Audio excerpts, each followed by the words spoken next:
విభజన హామీలు సహా అన్నింటిలోనూ తెలంగాణపై కేంద్రం తీవ్ర వివక్ష చూపుతోంది.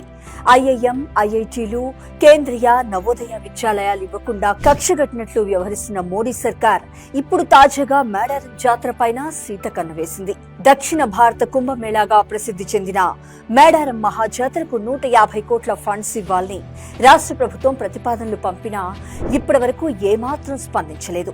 మరొక 20 రోజుల్లో మేడారం మహాజాతర ప్రారంభం కానుండగా మరి అసలు నిధులు ఇస్తారో ఇయ్యరో అనే దానిపై కనీసం స్పష్టతనియటం లేదు.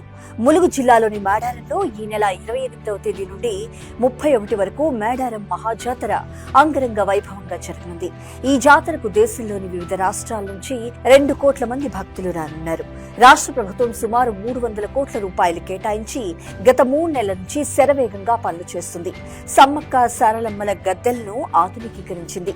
ఈ పనులు చివరి దశకు చేరుకోగా ఈ నెల 19న గౌరవ సీఎం శ్రీ రేవంత్ రెడ్డి గారు ప్రారంభించనున్నారు. అయితే 2024లో మేడారం మహాజాతర ఏర్పాట్లు, నిర్వహణ కోసం కేంద్ర పర్యాటక, గిరిజన సంక్షేమ శాఖల ద్వారా 3.14 కోట్ల రూపాయలు మాత్రమే కేంద్రం మంజూరు చేసింది. మేడారం మహాజాతర సమీపంలోని గ్రామాల్లో భక్తులు రెస్ట్ తీసుకునేందుకు ట్రైబల్ శాఖ తరపున షెడ్స్ నిర్మించేందుకు గాను ఈ ఏడాది సుమారు 15 కోట్ల రూపాయల నిధులు కావాలని గత నెలలో రాష్ట్ర ప్రభుత్వం ప్రపోజల్స్ పంపింది. అయితే ఇంతవరకు కేంద్ర ట్రైబల్, పర్యాటక శాఖ నుంచి నిధులు మంజూరు చేయలేదు. కేంద్రంలో 3వసారి అధికారంలోకి వచ్చిన బీజేపీ ప్రభుత్వంలో రాష్ట్రం నుంచి కిషన్ రెడ్డి, బండి సంజయ్లు మంత్రులుగా ఉన్న మేడారంపై చిన్న చూపే చూస్తున్నారని రాష్ట్ర ప్రజలు, కాంగ్రెస్ నాయకులు మండిపడుతున్నారు.